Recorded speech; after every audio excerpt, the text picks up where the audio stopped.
lumaking salat sa yaman.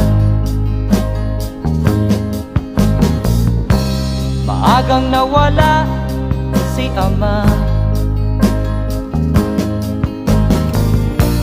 Ang ina ko na may mahina